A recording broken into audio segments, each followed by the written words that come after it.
l'Express, EXPRESS. C'est l'Express, EXPRESS. Ok, c'est l'Express, EXPR. Mesdames et messieurs, bonsoir. C'est pas nécessairement le soir, je sais pas pourquoi j'ai dit ça. Bonjour, bon matin, joyeux Noël à ceux qui l'écoutent dans le temps de Noël. Aujourd'hui, on va avoir des débats culturels, des débats sportifs. Restez pour en savoir plus. On va avoir des débats sur les remakes de films. On va avoir des débats sur le soccer. Je pense que ce débat va être particulièrement enflammé. D'ailleurs, c'est avec notre invité, Monsieur Kinch, prof au Collège Saint-Sacrement. Bonjour, Monsieur Kinch, comment allez-vous? Ça va très bien, merci. Merci de m'accueillir. C'est Ben vraiment là, c'est une ça belle fait équipe. plaisir. Le plaisir est tout pour nous. Ben oui. Alors, nous avons quelques questions à vous poser. Est-ce que vous êtes prêts? Vous y allez en total impro? J'y vais en improvisation. Ouais. Je me sens moins nerveux par contre que quand j'anime le gala Mérite en fin d'année. Oui? Mais C'est moins pire. j'ai quand même un petit stress. Là. Tu sais, je vois déjà Charles avec son maillot du Real Madrid. Je suis prêt. Parfait, ça. Alors, je te laisse la Bon, parole ben, avec des petites questions pour Monsieur Kinch. Ouais. Notre première question pour vous, c'est on sait que d'habitude vous animez le balado avec Monsieur Ferland, les menteurs. Alors, c'est quoi ça vous rend comment être à la place de l'invité et non à la place de l'animateur, on peut dire? C'est une excellente question. Quand tu es animateur, tu es comme un peu un joueur de ping-pong. Ouais. Donc, tu reçois l'information, tu dois la redonner, puis après ça, ben, tu essaies de réagir tout le temps à ce que la personne dit. Maintenant, comme invité, tu es comme la personne qui se fait offrir la balle. Ouais. Donc, ouais, c'est inconfortable un peu, mais en même temps, Faut trouver les bonnes j'apprécie quand même le moment. Puis je suis assez content de faire ça. Je pense que ça va être un bel Mais épisode. tant mieux, c'est vrai que vous le faites avec des élèves incroyables. C'est Ben pas oui, compliqué ben oui. d'apprécier. Mais notre deuxième question pour vous, on commence plus dans le Crunchy! crunchy. Oh! Pourquoi vous êtes prof de français, Monsieur Kinch? C'est une bonne question. À la base, je savais que je voulais être enseignant. En fait, non, c'est pas vrai. Je voulais aller en C'est pas vrai, physio. j'aimais pas les élèves. Je m'étais inscrit à l'université en physiothérapie. Ah Mon ouais? Dieu. J'avais été accepté. Ah. Puis j'étais dans mon dernier cours de physique onde au cégep. Et là, Ça sonne c'était... pas intéressant. Excusez. Non, c'était... Oui. Et donc, oui, c'était vraiment une session difficile, je vais le dire comme ça. Puis j'ai comme réalisé aussi que je m'en allais dans un domaine relié à la santé, parce que tous mes amis s'en allaient dans des domaines reliés à la santé. Donc, j'étais comme victime un peu de cette pression-là, parce qu'en sciences nature, tu te compares beaucoup. C'est bon. Puis- Tout va bien. c'est bon. Tout va bien. Finalement, j'ai décidé de prendre une session pour y penser. J'ai travaillé beaucoup pendant 1 an. Et finalement, j'ai comme dit, oui, c'est vrai, ok, j'aimerais ça faire autre chose dans ma vie. Enseignant, ça c'était clair. J'ai hésité entre enseignant d'histoire et enseignant de français parce que j'adore l'histoire, j'adore raconter des histoires, j'adore aussi en parler. Mais il y avait moins d'options en histoire qu'en français. Donc, tu n'avais pas de poste quand tu sortais en histoire. Alors, j'ai dit, français, je peux raconter des histoires, mais en même temps, j'ai toujours aimé la langue, j'ai toujours aimé la culture. À ce moment-là, je me suis dit que c'était un choix gagnant. Donc, voilà pourquoi je suis enseignant de français maintenant. Ah ben, c'est Mais une très comme belle une histoire. de vos anciennes Élève. élèves, j'ai adoré vos histoires de vos fils. Ah oui, hein, ça C'était t'a marqué? magnifique. C'est l'affaire qui m'a le plus marqué de secondaire 2, honnêtement. Là. On s'entend que c'est les meilleurs profs, ceux qui racontent des anecdotes. oui. Ils font perdre du temps dans le cours, c'est le fun. À défaut des participes passés, au moins, on se rappelle de mes garçons. C'est parfait. C'est toujours plus intéressant, sincèrement. Là. Bon, notre deuxième question. Troisième. Trois. Ben, c'est la deuxième crunchy, mais c'est la deuxième troisième. crunchy, c'est ça. Faut me laisser finir. Et le C'est dire, correct, je m'excuse, je me tais. Franchement. La deuxième question crunchy ou troisième question générale. Est-ce que vous aimez ça de travailler au collège? Oui! Ah. Pourquoi? Expliquez, Ah, vous êtes ça, prof c'est- de français, franchement. Je laissais la réplique. Devine. Non, j'adore ça. Puis, encore une fois, je vais revenir à ce que j'étais avant. J'ai Ouais. toujours été prof, on s'entend, mais j'ai enseigné longtemps à la commission scolaire de Montréal, au public. Puis ça a toujours été, pour moi, abstrait, le privé, dans le sens que je connaissais pas le milieu du tout. Puis un jour, on m'a comme dit « Hey, il y a un poste de français disponible au Collège Saint-Sacrement. » Je savais que je devais quitter l'île de Montréal parce que j'étais recherché. Non, parce que j'étais... c'est ça, on avait commencé notre famille, on n'avait plus d'espace. Donc à ce moment-là, je devais essayer quelque chose ailleurs. Donc la Rive-Nord, je connaissais pas ça du tout. Non. Je suis arrivé le premier matin au collège, j'étais choqué. Ben pas choqué, fâché, mais j'étais choqué de la différence entre mes classes que j'avais le matin, tu sais, où il n'y avait pas de fenêtre, où on avait le minimum, Oh mon et ce que je retrouvais là, au collège. Mais ça m'a comme pris 1 semaine ou 2 pour me dire, ben au final, tu peux tu peux faire ton travail partout, tu peux avoir un impact partout aussi. Ouais. Puis oui, le collège, c'est un milieu stimulant, c'est un milieu où il y a beaucoup d'opportunités. Je m'entends bien avec mes collègues, je m'entends bien avec les élèves aussi. J'ai toujours un sourire en quittant ma maison, pas que je suis content de quitter ma famille. mais Bye je les suis- enfants! Des fois. Mais je suis très Sont heureux tendres. surtout de Ouais. pouvoir évoluer chaque jour dans un milieu comme le collège Saint-Sacrement. Ouais. Ça, c'est sûr. Ah, c'est Ouais. le fun. Ah, Puis nous, tant on vous mieux. apprécie beaucoup ici, C'est Monsieur vrai. King. Je parle à des personnes Merci. qui vous ont eu, puis c'est vraiment aussi une autre mémoire qui affecte beaucoup les personnes que vous avez eues. C'est vraiment le premier jour de classe. Ben pour nous, c'est enlever vos masques, puis là, c'est genre, je vais dire ton nom, puis je vais te fixer 4 secondes dans les yeux. Puis moi, honnêtement, je pensais que ça allait pas fonctionner. Après, je vais connaître ton nom pour genre le restant de l'éternité. Puis j'ai été surprise en sec 3 quand je vous ai rencontrés dans le corridor, puis j'étais comme bonjour Emmanuel! C'est la plus grande Mon qualité des profs de retenir les noms. ça. Ah. Ouais. Ben, pour moi, c'est important. Ah, ben Surtout qu'on Ben se oui. côtoie pratiquement tous les jours en français. Donc oui, je fais ce petit... non, c'est pas un jeu, mais c'est cet exercice-là en début Ouais. d'année de vraiment fixer quelqu'un puis de répéter son nom 3 fois. Ouais. Ça peut paraître vraiment bizarre sur le coup, puis ça l'est, on s'entend, là, c'est malaisant un peu. Mais ça Tu me fonctionne. vexes. Généralement, je suis capable de nommer les élèves après une journée. Oui. Tu sais, j'en ai une centaine, donc c'est quand même pas pire. Puis ça reste. Ça reste avec le temps. La preuve, Ouais. tu sais, je vous croise, puis je suis capable quand même de nommer votre nom. Non, je me rappelle cette année-là, je la salue d'ailleurs, je pense que Enya, ça avait été la seule. Oh mon Dieu. À la fin du premier cours, j'avais fait un test, puis c'était la Oui. seule Oh pour non. laquelle ça n'avait Oui. pas Oh fonctionné. mon Dieu, je m'en Voilà. rappelle, moi. Voilà. Désolée, Bon, Enya. Désolé, Enya, on s'en souvient encore, je m'excuse. Bon, Ah, c'est fun. bon ben, votre réponse du début, ça a coupé une de mes questions qui était si vous n'étiez pas prof de français, que seriez-vous? Ben, ça répond pas à à ça, ça, ouais. ouais. Mais non, j'aurais fait mal à quelqu'un en physiothérapie. Tu sais, je suis tellement pas habile de mes mains, j'aurais brisé un jeu. Mauvaise un idée. Mauvaise idée sur toute la ligne. Donc, non, je serais définitivement dans un travail avec les coms, la communication, Ok. Ah, que je ce vous soit, vois, ouais. que ce Oui, soit oui. dans les médias, que ce soit peut-être en arrière-scène aussi, là, en production. J'aime beaucoup ça. J'aime essayer des projets, j'aime m'investir dans les projets puis voir le résultat final. Donc, ça serait beaucoup plus vers ça que je m'alignerais, mais Ok. heureusement, étant enseignant, je peux faire ça. Je peux Ouais. m'investir dans plein de projets puis voir le résultat aussi avec une belle gagne en plus. Ben, Surtout c'est au des collège. médias, le bunker là, que vous faites Exact. présentement. Ouais, c'est ça. Oh oui, ça n'a pas été très difficile de me convaincre. Ah non, j'en doute pas. Bon. On Non, a ça fait m'en le donne la tour de plus- nos non, questions. Non, Non? il reste la plus crunchy de Oh. toutes. Ben, ça a un peu. Oh, c'est vrai, hein? Est-ce que le français, c'est vraiment votre matière préférée? Il y a des gens qui peuvent dire oui.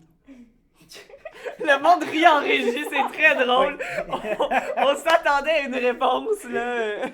En fait, j'explique l'hésitation.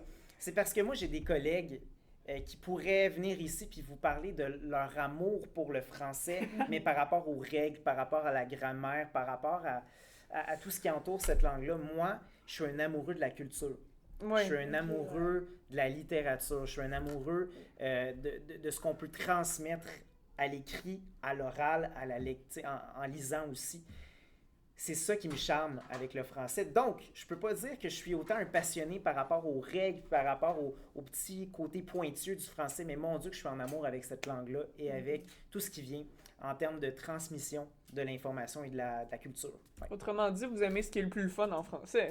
Oh, Parce définitivement. que on s'entend que La grammaire, d'apprendre les participes c'est ça. passés. Mais quoi qu'avec le temps, j'ai comme développé je sais pas, je trouve ça le fun que quelqu'un, à la fin, puisse comprendre ce que je lui ai enseigné. Ouais. Au final, c'est de C'est l'enseignement. rare, hein, Vous êtes passionné C'est par ça. l'enseignement. Oui, absolument. Ouais. Ah, Donc, c'est votre matière préférée, on peut dire? Ou... Oui, c'est ma matière Ok. préférée, définitivement. J'ai toujours eu un attrait pour l'histoire aussi. Ouais. Ouais, c'est ça. L'éducation physique, j'ai jamais eu d'affinité avec Ah, les pas- sciences, Ah. malheureusement, avec les maths. Pour moi, ça n'a jamais été une passion, mais je respecte ceux qui ont cette passion. Ben, un gros merci vraiment d'avoir été avec nous. Maintenant, je nous emmène vers un autre débat un prochain segment très enflammé avec Monsieur Kinch qui débattra avec Charles sur le soccer. XPRESS, c'est l'Express. EXPRESS, c'est l'Express. EXPRESS, ok, c'est l'Express. EXPR. Non. Bonsoir chers téléspectateurs. Donc, avant de débuter notre débat sportif, je voudrais juste vous présenter nos débatteurs. On a Monsieur Kinch, Bonjour. Charles et la personne qu'on attendait le moins à être parmi nous, Maxime. Puisque, sérieusement, Maxime, je savais pas que tu allais être avec nous. Je m'attendais à juste, On va dire que je suis arrivé de dernière minute. On va dire. on va dire. On va dire. Donc, sur Même cela, si je suis le je plus vous laisse sur important. la question interrogatrice. Quels sont vos top 3 meilleurs joueurs de soccer? Ouf. Donc, Moi, je vais laisser Grosse la question. jeunesse parler en premier. bon, ben, je vais y aller. En numéro 3, je parle de quelqu'un qui a gagné 2 Premières Ligues avec son équipe Man United, qui a joué parmi les plus grandes équipes du monde du soccer, étant le Manchester United en Angleterre, le Real Madrid en Espagne, l'AC Milan en Italie et le Paris Saint-Germain en France, sans oublier le LA Galaxy aux États-Unis en MLS. Je parle bien évidemment de David Beckham. David Beckham, c'est un nom, on entend ce nom, tout le monde le connaît. Même si tu suis pas le soccer, tu sais c'est qui. Tu vois son visage, tu sais c'est qui. Un joueur incroyable, capitaine de l'équipe de l'Angleterre dans son temps quand il jouait, qui est renommé pour ses buts sur coup franc incroyables, son impact décisif sur le jeu. Il embarquait sur le jeu, il avait le ballon, il faisait la différence. Là. Il faisait la différence en termes de milieu, soutien offensif. Il était très polyvalent, un joueur d'exception. En numéro 2, j'ai ce que je considère comme un des meilleurs gardiens de tous les temps, que j'admire par sa façon de protéger ses cages, sa façon d'arrêter le ballon, de jouer, sa prestance sur le jeu, reconnu pour être le gardien, selon moi, le plus célèbre de l'histoire du Bayern Munich, qui a gagné 11 championnats de la Bundesliga avec le Bayern Munich, 2 Champions League, la Coupe du Monde avec l'équipe d'Allemagne en 2014, qui a fini 3e en 2014 au rang du Ballon d'Or, derrière Cristiano Ronaldo et le grand Lionel Messi. Donc, pour moi, il méritait sa place dans mon top 3. Je parle bien de Manuel Neuer. Et en numéro 1, je l'ai parlé juste avant, pour moi, qui est l'être suprême un peu du soccer, du football européen. Je parle bien de Lionel Messi, une légende du FC Barcelone, qui a eu un passage très court au Paris Saint-Germain, mais très marquant pour les fans et la ligue en tant que telle, et maintenant rendu à l'Inter Miami, qui tout simplement c'est en quelques matchs seulement élu, nominé pour meilleur joueur de l'année à MLS. Qu'est-ce qu'on veut de plus? Rendu là, il mérite sa place en termes de numéro 1. Donc, j'ai hâte d'entendre votre top 3, les gars, parce que pour moi, c'est dur à côté. Je vais laisser Maxime parler, mais... Eh boy. Pardon? J'ai dit, eh boy. Eh boy, oui. Ça va être difficile. Mais je veux juste dire, je trouve ça très ironique de voir quelqu'un qui porte le maillot du Real Madrid dire que Messi Oui, est le meilleur mais- de tous les temps. Ceci étant dit, j'apprécie beaucoup. J'ai toujours été un fan du Real Madrid, mais faut que je le dise, Messi est meilleur que Ronaldo. C'est pas juste avec les Je trophées, peux dire là, pas juste avec les trophées, mais avec les buts, les assists, la contribution au match. Messi, en étant plus jeune que Ronaldo, plus jeune que Ronaldo en plus, il a déjà eu plus de buts, puis il a déjà eu une meilleure carrière que lui. Donc je suis désolé. Étant un grand fan du Real Madrid, Messi, c'est le GOAT. Messi, c'est le meilleur. D'accord. Mais moi, je vais le dire, je vais pas autant parler là-dessus, parce que là, je pense que tu n'as plus d'arguments pour plus tard pour le débat. Tu serais surpris. Mais moi, je vais y aller court, au contraire de toi. Je vais directement dire mon top 3. Je pense, top 1, on est d'accord, Lionel Messi, The One. Justement, il a marqué avec son changement à l'Inter Miami. Pour l'instant, t'es sur la bonne voie. Pour l'instant, je suis sur la bonne voie. Mais, top 2, j'irai avec Pelé. Je pense que Pelé, il a touché majoritairement le Brésil, en gagnant, je pense, 3 World Cup, je pense. 3 Coupes du Monde. C'est ça, Ouais. exactement. Ouais. Il a quand touché même- justement, c'est quand même même énorme. quand on ne connaît pas le soccer, je pense que moi, dans ce temps-là, quand je ne suivais pas le Mais soccer, t'étais pas né. non, quand je ne suivais pas le soccer, justement, lors de sa mort, Ouais, ok. même si je ne connaissais pas Pelé, pas Pelé, mais je connaissais pas un peu le monde du soccer, j'ai vu que connaissais Pelé était décédé, je savais qui était Pelé. C'est comme Lionel Messi, Ouais. il y a plein de monde, je dis à ma mère, elle suit zéro le soccer, elle allait même pas venir me voir en match de soccer. Ok? Dans le fond, elle sait c'est qui Messi, elle sait c'est qui Mbappé, elle sait, tu connais. Donc, je dirais Pelé en top 2. Top 3, j'ai beaucoup hésité parce qu'il y a beaucoup de joueurs, il y en a qui vont penser peut-être Cristiano Ronaldo, mais honnêtement, je pense pas qu'il a sa place justement en top 3. Mais je dirais plus peut-être Maradona, peut-être en top 3, qui a beaucoup touché. Il a gagné une World Cup en Argentine, tel que Messi. Je pense honnêtement, il a sa place en top 3. Puis, comme je dis, c'est très serré, je pense, dans mon top 5 en général, les 3 dernières positions, donc top 5, top 4, top 3. Mais je pense que Maradona peut surpasser le groupe. Ok, avant que M. Kish vous dise son top 3, c'est Pelé, je peux comprendre top 2, il a influencé des générations complètes de vrai. jeunes Brésiliens et tout ça, je peux comprendre. Maradona, Lui aussi, il a touché plusieurs générations. je t'avoue que je suis pas sûr de comprendre. À part la Coupe du Monde qu'il a gagnée avec l'Argentine, il a jamais été marquant dans les équipes qu'il a jouées. Il a jamais, On va le laisser, meilleur. jamais on va été dans laisser les ce meilleurs débat joueurs. pour la suite, Il a gagné après que plusieurs M. Kinch nous dise son Tu vas top 3. voir, Charles. Donc, on attend quelques instants, s'il vous plaît. Bon, messieurs, Parlons sérieusement. parlons sagesse. J'écoute le foot depuis... Oui, le foot. J'écoute le foot depuis, je vous dirais, 1993-94. Moi aussi, J'y hein. joue aussi. Oui, toi aussi. Donc, on va se comprendre là, avec le top 3. Moi, je devais trouver un critère pour discriminer tout le talent. Hey, top 3, là, dans un sport où il y a 11 joueurs sur le terrain tout le temps, faut le faire. Ouais. Donc, à ce moment-là, moi, mon critère, et c'est le même pour tous les sports, qui performe le mieux quand ça compte. Quand ça compte. Donc, c'est pour ça, d'ailleurs, que M. Cadet sait que Michael Jordan est le meilleur de tous les temps, comparé à LeBron James. On le voit dire non. OK, c'était une pique. Mais c'est la même chose. Tom Brady au football, je l'ai détesté pendant 15 ans. Je l'ai détesté.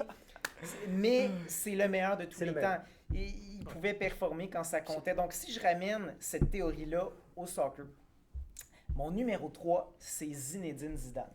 Ok. Zinedine Zidane, donc une légende du Real Madrid aussi. Zinedine L'équipe Zidane, de France. Hein. j'ai rarement vu quelqu'un avoir une influence autant sur un match. Qu'on pense à la Coupe du Monde en 1998 qui a gagné, je veux pas dire presque à lui-même, mais ça a été le meilleur pratiquement à joueur. lui seul. Ouais. L'Euro 2000, la France confirme par la suite avec un Euro signé Zidane. On se transporte en 2006. C'est tout ça? 2006? Oui. Oui, 2006 en Allemagne. Zidane joue contre le Brésil. Le Brésil de qui? Le Brésil de Ronaldo. Le Brésil de Del Piero, Ronaldinho. Roberto Ouais, Carlos, Ronaldinho. pas Del Piero, Roberto Carlos, de Ronaldinho, de Robinho. C'est une équipe qui est censée manger tout le monde sur papier. Et qu'est-ce que fait Zidane? Un masterclass. En fait, il va manger l'équipe du Brésil. Pour ça, il y a un jeune caca sur cette équipe-là qui est censé être le meilleur joueur du monde à cette époque-là. Il le met dans sa poche. C'est lui qui fait la passe décisive pendant ce match-là. La France va jouer contre qui en semi-finale? Le Portugal de Ronaldo, de Cristiano Ronaldo. Et qui met le but? Zidane, 1-0. Je veux juste vous dire aussi, les gars, à ce moment-là, je suis en amour avec le Portugal dans ma vie. Beaucoup d'amis portugais. La jeune sensation Cristiano Ronaldo, un de mes joueurs préférés de tous les temps, c'est Luis Figo. J'adore cette Ben équipe-là, oui. c'est une machine. Et pourtant, Zidane a réussi à créer quelque chose dans un match qui était très serré. Finale France contre Italie. Qu'est-ce qui se passe en finale? Qui met le but? Un but anthologique, une panelka dans le haut du filet en pénal. Ben, c'est Zidane. Les souvenirs. Après ça, oui, c'est ça, c'est l'émotion, hein? Tu te replonges en 2006. Ici, donc, il y a clairement quelque chose à faire avec Zidane. Il y a eu du succès en club aussi avec la Juve, avec le Real Madrid. Coupe des champions, Donc, Champions Cup. Et ensuite aussi, ben, il va la gagner 3 fois comme entraîneur. Je sais que là, c'est hors terrain. Champions League, par contre. J'ai dit Champions Cup, Champions League. Donc, à ce moment-là, moi, ça fait le tour pour Zidane. Je pense que ce gars-là élevait son jeu quand ça comptait à chaque fois. Et pour moi, ça, c'est ce qui le différencie. J'ai longtemps hésité avec Ronaldo, mais Ronaldo brésilien, pour mon troisième. Mais force est d'admettre qu'à certains moments, Zidane s'est levé. Et Zidane a fait en sorte que la France s'illustre. Deuxième, ben là, je vais me rapprocher de Maxime. Je dois mettre Pelé. Pourquoi Pelé? On a parlé de 3 Coupes du Monde, on a parlé de son influence sur une génération complète. Il y a beaucoup de gens qui critiquent, qui disent « Ouais, mais Pelé, à notre époque, est-ce qu'il ferait pareil? » Ben moi, je pense qu'avec les moyens d'aujourd'hui, pourquoi pas? Pourquoi pas penser que Pelé, qui était complètement au-dessus de son sport, pourrait continuer à le faire à notre époque. Donc moi, pour la légende aussi, pour le nombre de buts marqués, pour ces 3 Coupes du Monde, curieusement, il n'a jamais gagné la Coupe sud-américaine, par contre. La Copa América, il n'a jamais Il gagné. n'a jamais gagné la Copa América. Mais le prochain, je peux dire oui à tout. Et bien entendu, c'est Lionel Messi. Ouais. Lionel Messi, Ça, on est numéro tous 1. d'accord. Ça, je pense que tout le monde peut être d'accord Mais sur ça. attention, là. révélation choc. Je n'aurais pas mis Messi numéro 1 s'il n'avait pas gagné de Coupe du Monde. Parce que pour moi, c'est important de s'illustrer au bon moment. Ce qui nous a fait à la Ça a dernière été Coupe Mbappé. du Monde. Oh mon Dieu, Kylian. Kylian. Il est loin. Ouais. Ouais, il est loin. Hein, Kylian, il est loin. C'est Voilà. c'est Il est loin. très, très Célébration. Non, Messi a fait des pièces d'anthologie contre le Mexique, contre les Pays-Bas. C'est lui qui marque aussi en prolongation pour En l'Argentine perdant le contre la premier France. match de la Coupe du Monde, en plus, contre l'Arabie Contre- Saoudite. Exact. Mais c'est une performance tu sais, pour une Incroyable. légende. C'est une légende. Puis à ce moment-là, moi je pense qu'il entre justement dans la légende, mais au top. Il a gagné tout ce qu'il avait à gagner. Oui, les prix individuels, oui, le ballon d'or, Ouais. oui. Tu sais, on pourrait parler de toutes ces statistiques, mais au-delà de ça, au-delà de ces saisons extraterrestres, il a réussi à conquérir la Copa América et la Coupe du Monde. Oui. Et ça le rend le meilleur de tous les temps. Donc C'est moi, vrai. c'est vraiment sur ça que je Ouais. me base, c'est les trophées. Bon, Mais on est d'accord Pour- sur le top 1. ouais, Mais le top, si on le peut top pas 1, débattre. je pense, c'est à peu près simple. Puis pour quelqu'un qui mettrait Ronaldo top 1, c'est personnel rendu là, c'est parce que la personne préfère Ronaldo que Messi. Cristiano Ronaldo Mais- ou Ronaldo? Ouais, Cristiano Ronaldo. Ah, mais Attention. Messi, c'est numéro 1. Là, attention. Cristiano Ronaldo, franchement. Cristiano Ronaldo, définitivement top 10 de tous les temps. Définitivement. C'est vrai. Mais attention, D'accord. Ronaldo, je veux dire, comme je vous dis, là, j'étais en amour avec la sélection portugaise à Ouais. l'époque. Mhm. Euro 2004, il a été sensationnel. C'est vrai. Le Portugal perd contre la Grèce, contre toute attente en finale. Pas de trophée ici. Tu regardes sa progression après dans des matchs importants pour la sélection. Quand je dis match important, je dis finale, je dis semi-finale. Ouais. Cristiano avait tendance à s'effacer un peu. Puis là, je sais que c'est controversé parce qu'il y a plein de gens qui aiment beaucoup Ronaldo, mais regardons les faits. Même la finale qu'il a gagnée, en fait, que le Portugal a gagné à l'Euro récemment, Ronaldo se blesse à la 20e Ouais, minute. Ronaldo était blessé. Donc, Il Ronaldo a était pas blessé joué pour- du match. Il a pas Donc, joué du match. là. c'est un miracle que le Portugal s'en sorte avec cette coupe-là, mais tant mieux. Sauf que son influence sur ce match-là déterminant, 0. zéro. Puis, si tu suis aussi un peu Ronaldo en Champions League, souvent, tu avais un gars comme Gareth Bale qui était pas trop loin ou un gars comme Benzema. Puis ça, c'est vrai pour Messi aussi. Hein. Je veux dire, c'est des gros clubs, c'est des super Ah puissances. ouais. Mais est-ce que Ronaldo était tranchant, décisif dans les finales, à part des pénaltys Non. qu'il a mis ici et là? Pas vraiment. Pas vraiment. Donc, à ce moment-là, définitivement, on ne peut pas lui enlever son talent. Mais si je me base sur le succès international, sur les plus grands trophées à aller chercher, oui, les ballons d'or, encore une fois, C'est vrai. mais dans ces moments importants-là, Oui. C'est vrai. il est exclu du top 3. Oui. Puis même moi, qu'est-ce que j'ai rajouté à Cristiano Ronaldo? Pourquoi on ne pourrait pas le mettre dans le top 3? C'est justement, je dirais, par exemple, je prends l'exemple de Messi. Messi, il est toujours on top, genre, il fait juste croire, même s'il est rendu en MLS, on dirait qu'il perd pas. C'est comme du sa- bon vin. Là. c'est Plus ça. le temps passe, plus Exact, plus genre, il est on bon. dirait que tu perds jamais justement cette hâte, un peu cette excitation de Messi. Tu perds pas justement, il perd pas autant de force, il reste toujours une légende. Tant que Cristiano Ronaldo, personnellement, je pense que plus il avance, plus il s'en va dans un trou. Personnellement. Ses statistiques continuent à être très intéressantes. C'est vrai. Mais il est il rendu part en Arabie Saoudite. C'est ça. Il part en Donc, grossier. à ce moment-là, on est ailleurs. Donc, Moi, pour un j'aimerais joueur- revenir par Ouais, contre sur ouais, David ouais. Beckham. Parce que David Beckham, là, c'était l'enfant chéri de l'Angleterre. c'est vrai. Ouais. Qu'est-ce qui l'a ramené à l'Angleterre internationalement? Malheureusement, c'est vrai. Il n'a pas ramené. Il a pas eu la chance de pouvoir ramener de Coupe du Monde ni d'Euro. Mais je parle de l'impact qu'il avait sur le terrain. C'est quand il se blessait dans un match important, ça paraissait. Sur le terrain, il y avait un vide, il y avait un manque qui était créé parce que son leadership, sa qualité de jeu, de passeur, de dribbleur, sa vitesse lui permettait de faire des choses que beaucoup de monde dans l'équipe n'arrivait pas. Donc, juste quand il se blessait dans des matchs importants, malheureusement, son impact devenait zéro, comme avec CR7 en 2016. Mais quand il était présent, il était tellement important. Puis, en plus d'être aussi excellent sur le terrain, il était partout hors du terrain. Dans la salle publique, il s'impliquait beaucoup je l'ai vu notamment dans une conférence avec Michelle Obama sur le sport aux États-Unis. Le visage de Dior, d'Adidas pendant longtemps. Plus récemment même avec Netflix, le nouveau reportage sur sa vie, le documentaire. Ouais. C'est, pour moi, je comprends Zinedine Zidane à la place du top 3. Il y a un joueur incroyable après un coach d'exception. Mais Beckham méritait sa place pour moi aussi parce que c'est un joueur que, sans marquer des centaines de buts par saison et tout ça, son style de jeu le rendait tellement important et essentiel à son pays autant qu'à son club que pour moi, c'est pour ça qu'il fait partie des plus grands de ce sport. Mais dans ce que j'entends, c'est peut-être le meilleur de tous les temps à l'extérieur du terrain.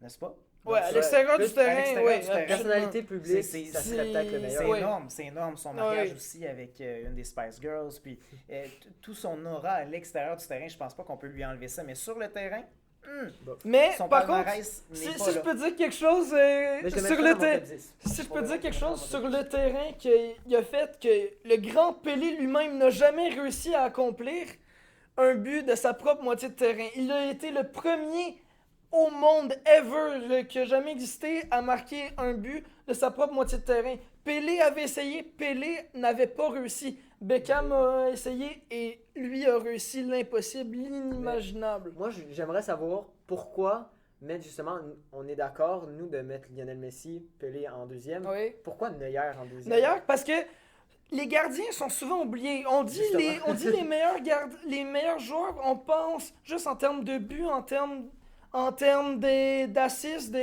sur le match. Sans Neuer, en 2014, l'Allemagne n'aurait jamais gagné la Coupe du Monde. Sans Neuer, Messi, c'est une fois aussi. Messi, c'est une Coupe du Monde. Mais Neuer, il a gagné contre Messi en 2014 pour la Coupe du Monde. Neuer, en 2014, c'est un tout autre gardien. C'est quelqu'un d'incroyable. Il pouvait se ramasser en plein milieu du terrain, récupérer les ballons, faire circuler, puis faire l'arrêt décisif qui sauvait le match. Toi, tu parles juste en 2014. Je parle pas juste en 2014, Okay. c'est 11 championnats. C'est 11 championnats en Bundesliga avec le Bayern. C'est une emblème du gardien de but dans le monde du soccer.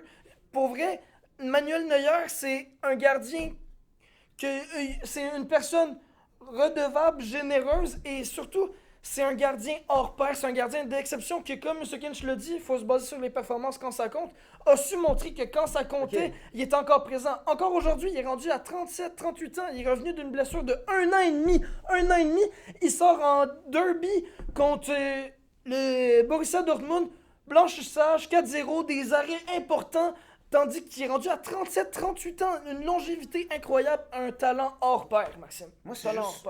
Moi, les gars, un gardien de but, c'est un extraterrestre. Donc, c'est vrai, ça a ses propres particularités, c'est très superstitieux aussi. Je pense que c'est un classement à part, malheureusement, parce que tu peux penser à plein de gardiens dans l'histoire qui ont marqué quand même par leur jeu. Buffon, Oliver Kahn, qui a été son prédécesseur. C'est des machines, mais c'est des gars qui vont... J'allais dire qu'elle est pas bien mentalement.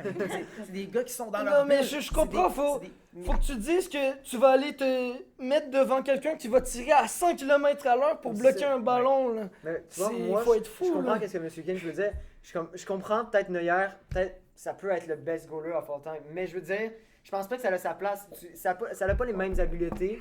Si on parle justement de façon de jouer, tu peux pas vraiment le classer sur le même point. Puis c'est pour ça justement qu'au Ballon d'Or, je pense, est-ce qu'on a déjà vu un goaler gagner un Ballon d'Or? Oui, Lev Yashin. Très rarement.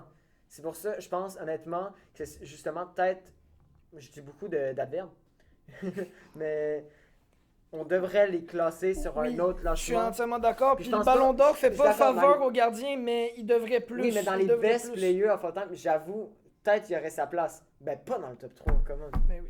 Pour moi, oui. C'est toi qui n'as pas rapport avec Maradona. J'ai pas en troisième. rapport. Avec Ok, Maradona, ah. t'as. Mais Maradona, c'est quand même intéressant parce que Maradona, si tu demandes aux Argentins, Maradona ou Messi, Ben oui, il y en a c'est plusieurs, meilleur. il y en a Tu plusieurs qui vont demandes dire à un Maradona. Français, Ouais, c'est quand même drôle. Il y en a plusieurs qui vont encore dire Maradona parce que Maradona, c'était l'espoir du peuple dans un contexte sociopolitique vraiment difficile. Il a marqué les esprits parce que c'était pas censé être quelqu'un qui réussit dans la vie puis il a réussi.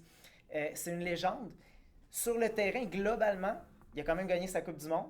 Donc c'est intéressant, mais en même temps, moi j'ai des réserves à le mettre dans le top 3 quand même. Donc, sur cela, on va finir l'émission. Mais avant de passer à notre prochain débat culturel, un petit rappel du jam, La convention. la convention qui a été prise au collège. Donc, sur cela, on se voit au prochain débat culturel avec Monsieur Kinch et qui d'autre veut faire son apparition comme Maxime l'a fait. Donc, à tout.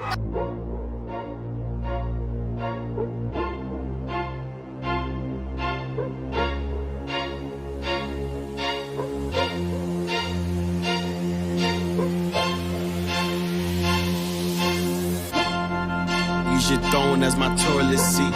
I demand a king's ransom for royalties.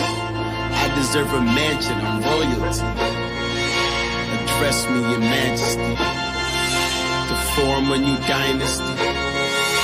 The old woman. Comment vous avez trouvé la première activité à date? Ben, c'était vraiment fun, très enrichissant, puis c'était juste amusant. Ouais, moi aussi, c'est incroyable. Là. Genre, l'opportunité d'être ici, c'est vraiment le fun. On s'amuse tout en groupe, c'est vraiment nice. Comment était l'artiste? Alex Franqueur, c'est un chorégraphe, danseur extraordinaire, puis j'aime ça en apprendre davantage sur lui. Ouais, moi aussi, Alex Franqueur, c'est vraiment un gars passionné de la danse. Il danse vraiment bien, puis ça m'inspire un petit peu aussi. Ce que Sonny t'a enseigné dans la texture, la musicalité ou l'agressivité du mouvement, ça, tu peux l'apporter dans ton autre style. Puis là, whoop, t'apportes quelque chose que les autres n'ont pas dans ton style. Je pense que c'est ça, la découverte de d'autres styles. C'est pas tant pour devenir le meilleur dans ce style-là, mais pour faire qu'est-ce que je peux apprendre de son univers, puis de l'apporter dans le mien sans me dénaturer, mais ajouter des couches au lieu qu'on soit tous pareils. Mais c'est ça qui est beau, c'est de faire ah, j'ai pris ça, mais je reste quand même danseur contemporain.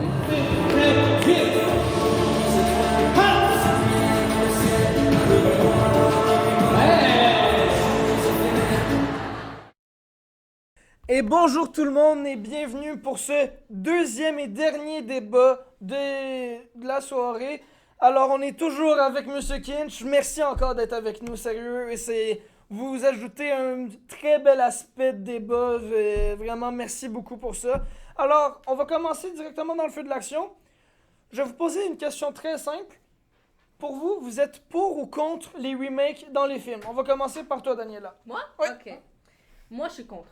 Ok. Que ce soit pour ce débat, que ce soit personnellement, je suis complètement contre les remakes de films, de séries, juste pour le fait que ça prouve qu'il y a un manque d'originalité. Si tu reprends une histoire et tu la refais, ça ne prouve pas que en tant que réalisateur, tu n'as plus d'idées en tête.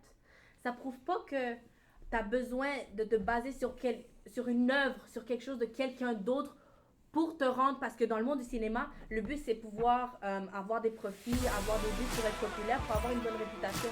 Mais si tu as besoin de te baser sur l'œuvre de quelqu'un d'autre, ça ne vaut pas, à mon avis, ça vaut pas la peine toute la popularité, toute la fame, l'argent, si ça ne vient pas de ton travail personnel.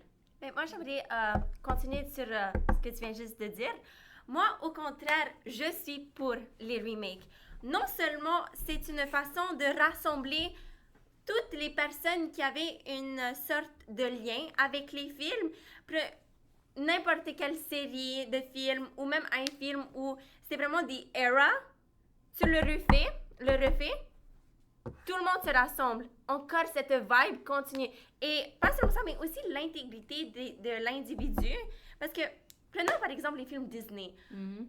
À l'époque, ils ne faisaient pas vraiment de films c'est pas pour sound raciste ou quelque chose dans le genre, mais la majorité des princesses, disons-le comme ça, elles étaient toutes de couleur blanche, ok? Et je pense que la seule qui avait son exception, c'était Pocahontas, mais c'est pas vraiment une princesse non plus, et Tiana. Et Mulan. Et Mulan aussi. Et donc, c'est pas autant, et je trouve que le fait qu'on les refait, prenons par exemple la petite sirène, ils l'ont refait et ils l'ont mis de couleur. C'est une façon de montrer que on les a... Il y a comme une genre d'intégrité. Oui, exactement. Mais justement, cette intégrité-là, je te reprends le film de la petite sirène, je dis pas qu'il était mauvais. C'était pas seulement pour moi, mais pour genre toute la communauté, un choc de voir la petite sirène noire. Mais il y a un enjeu à ça. Si tu prends le risque de faire un remake, tu prends le risque que ça floppe complètement. Mais ça va pas flop. Attends. Est-ce que ça flop, ça va pas flop? Là, parce que c'est encore différent. La petite sirène n'a pas flop parce que la couleur de sa peau n'a eu aucun changement sur le type d'histoire. Exactement. Je te change pour un autre exemple. Prends la nouvelle version de Blanche-Neige pour l'amour. Mais est-ce que le fait qu'elle soit blanche, ça change sa personnalité? Non, ça la change pas. Le fait qu'elle soit blanche ne l'avait pas qu'elle est gentille. De l'histoire. Pas vraiment, non. Oui, l'essence de l'histoire. Ah oui, c'est pour ça qu'elle est morte parce qu'elle est blanche? Elle est morte à cause de sa beauté. Est-ce que tu dis parce que si elle aurait été noire, elle aurait été moins moche en ce moment? Non, pas du tout. Exact. Pas du tout, mais le fait que... Mais merci, mais je pense qu'on finit par se répéter un peu. J'aimerais ça entendre d'autres opinions sur le sujet, là. On va revenir avec toi plus tard, Daniela, mais M. Kinch, vous en pensez quoi, vous? Pour ou contre? Alors moi, je suis pour OK. les remakes, et je vous explique pourquoi dans quelques instants. Tout d'abord, être contre les remakes, c'est être contre, par exemple, Batman, The Dark Knight Rises, des chefs-d'œuvre qui ont été faits avec des idées qui existaient déjà. Je dis pas qu'il y a des films, des fois, qui sont repris, qui sont mauvais, hein? On va se le dire. Mais c'est quoi être original? Posons-nous la question, c'est quoi être original? Les scénarios partent autant souvent d'une même base, une même construction qui plaît aux gens qui vont au cinéma, soit se détendre, soit essayer de trouver, par exemple, qui est un meurtrier. Il y a toujours une prémisse. Donc, si on regarde bien chaque film, chaque émission, il y a tout le temps des éléments qui sont repris d'ailleurs. Moi, je peux faire beaucoup de liens avec la littérature. Parce qu'il y a beaucoup de livres qui sont repris en film. Est-ce que c'est tout le temps une bonne idée? Non. Mais il y a eu des reprises exceptionnelles à travers le temps où on se dit, mon Dieu, c'est aussi bon que la lecture. Donc, moi, je ne peux pas être contre ces remakes-là, bien que c'est vrai que des fois, il y a des remakes un peu moins intéressants. Absolument. Voilà. Emmanuel?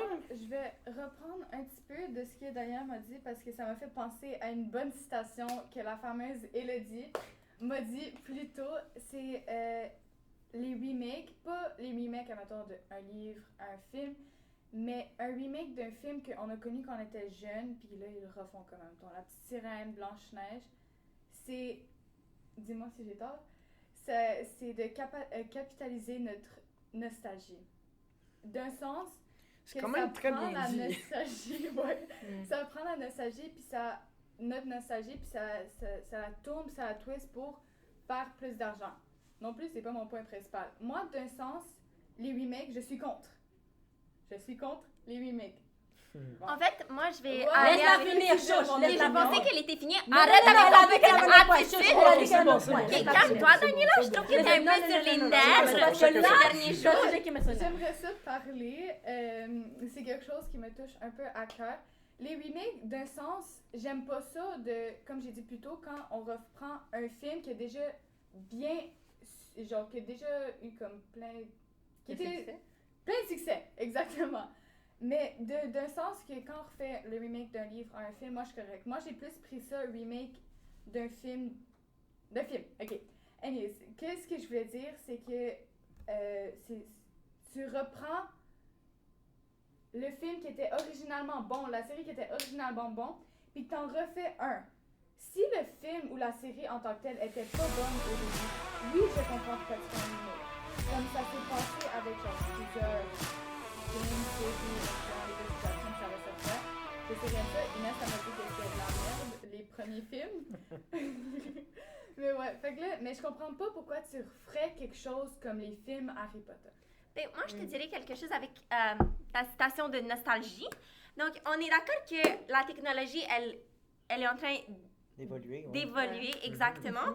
Et donc, ça a montré que, oui, les anciens films, ils avaient une sorte de nostalgie, comme tu l'as dit, comme tu as dit, mais, par exemple, les films Disney, on a grandi depuis l'âge de 5 ans à l'âge de 15, 16, 17 ans. Je comprends qu'on peut encore les regarder, mais cette vibe-là change un peu. Et donc, avec cette nouvelle technologie-là, on va refaire ces films, ce qui va faire revivre la nostalgie.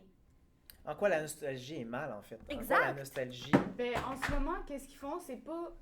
Oui, ça peut apporter de la nostalgie à plusieurs d'autres personnes, mais quand ces films-là, qui sont comme renouvelés, les remakes, quand ils vont devenir plus populaires, on peut dire, quand ils vont devenir plus vieux, les originales, ils vont disparaître des plateformes. Ils vont plus en rester parce que si tu fais un remake, dans le but, essentiellement, c'est de refaire le film, refaire la série. Fait qu'il va y avoir moins de personnes qui vont écouter cette série originale, ce film original. Fait que pourquoi couper la nostalgie d'autres quand, admettons, genre, tu pourrais quand même avoir de la nostalgie avec le film original. Ce que tu dis, en fait, c'est... Dis-moi si je me trompe. Ouais. Tu dis, avec les remakes, ça va couper l'essence même par le remake, le film original, Oui. et que ça pourrait être perdu avec les années. Ouais. Puis Mais pour- justement, ça... Est-ce que vous êtes d'accord avec ça, que les films originaux vont être perdus après, même si le remake du tout. a été fait? Non, pas du tout. Genre, moi, par exemple, j'ai une petite sœur, OK? Bon, pas trop rapport avec mon point.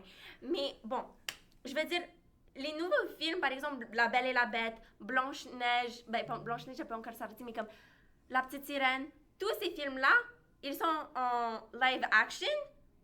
Ça m'empêche pas d'aller regarder les films plus vieux. Ben, comme... Ben, peut-être Ouais, pas mais maintenant, je mais pense dans- la que live ça veut peut-être rien dans dire. 10, Là, il y a une 15 ans. différence. C'est la- Tu as dit dans live 50 action. ans. C'est une différence. Live action et remake, c'est une différence. Ben, ça Ben, peut- Live non, c'est action, un peu la même quand tu chose. reprends. C'est quand tu reprends, par exemple. Moi, dans ma définition, live action, c'est quand tu reprends, par exemple, un bonhomme animé et tu le transformes en version humaine pour qu'on voit que ça soit plus réaliste. Remake, c'est reprendre la même essence d'une histoire originale. Je te reprends, je sais pas, on reprend l'exemple de Blanche-Neige parce que ça, c'est ça qui Mais me parle Blanche-Neige, le plus. c'est une live action, là, c'est ça, mais check. Écoute, reprenons Blanche-Neige. Arrête de t'ostiner. C'est toi qui t'ostines. Ok, on reprend Blanche-Neige. Le but de faire un remake, c'est reprendre l'essence de cette histoire et la convertir en quelque chose de nouveau. Et c'est ça qu'on est complètement en désaccord. Toi, en ce moment, tu nous parles qu'il n'y a pas de problème en faisant des live actions. Et moi, je suis d'accord parce que Mais même tu les gardes, remakes, c'est tu correct. gardes le même principe de l'histoire. Tu gardes la même magie. Mais là, ce qu'ils ont fait avec le nouveau Blanche-Neige, c'est qu'ils ont détruit complètement l'essence de l'histoire. Ok, mais est-ce que vous êtes d'accord, vous, M. Kin? Je vois que vous essayez de parler depuis tantôt, mais, Non, mais est-ce que vous êtes j'apprécie- d'accord avec j'apprécie ce qui est beaucoup. dit Oui. en ce moment? Mais j'apprécie beaucoup les points, Denis. Mais je reviens sur votre point là, d'Harry Potter. Moi c'est une histoire, c'est des livres qui m'ont marqué. Ce sont des films aussi qui m'ont marqué, qui m'ont hanté même.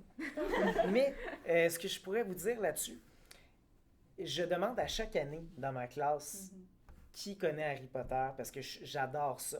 Et je vous dirais que ça va en descendant et que même cette année, dans des classes, personne n'a levé la main quand j'ai parlé d'Harry Potter. Donc, hey, on n'est pas très loin de vous, là. On est à quelques années. Donc, un remake, moi, ça va toujours être Daniel Radcliffe. Moi, ça va toujours être ça, pour moi, Harry Potter. Mais si ça permet de faire connaître cette histoire merveilleuse-là à une autre génération, je peux pas être contre le fait de faire un remake juste pour transmettre l'histoire. Puis je pense que c'est ça le point principal. Oui, ils font de l'argent, c'est sûr. C'est sûr que la base, c'est l'argent, c'est sûr. Ça reste Mais- un film. là. Mais je suis content de pouvoir voir mes enfants parler de cette histoire-là, de l'apprécier aussi. C'est sûr que moi, je l'aurais imposé, hein. Mais en même temps, je trouve que ça se propage bien de cette façon-là Mais- avec des remakes. Mais ça, comme si je pense à vos peut-être petits-enfants, vous serez content que eux puissent découvrir l'univers d'Harry Potter que vous avez autant aimé, si je vais Assurément. prendre le même exemple. C'est une là. belle façon de transmettre. Ben ouais. Parce qu'autrement, qui va s'intéresser à un film qui a été fait il y a 25 ans? Mais C'est peu probable, hein, surtout qu'on avance beaucoup. À Donc, part Top Gun, il y a les films d'il y a longtemps, ça a plus ou moins Tu me bien sors, vieilli. Tom Cruise. Mon Dieu. Mais si je peux ajouter dans mon point, c'était plus que, admettons, oui, ils refont un remake d'Harry Potter d'un sens que c'est d'une façon bien on va être plus capable de voir l'histoire des livres parce qu'ils le font en série. Mais le problème, moi, que j'ai avec ça, parce que j'adore Harry Potter de toute Harry Potter, c'est un de Une mes corde chouchous. sensible, là. Avec les Hunger Games, Harry Potter et les Hunger Games, c'est mes chouchous. Mais il y aurait tellement pu faire d'autres affaires qui ont en lien avec Harry Potter, mais qui n'est pas nécessairement Harry Potter, qui peut apporter des personnes dans des fandoms différents. On peut dire comme, et moi puis Inès, on capote sur les parents de Harry Potter.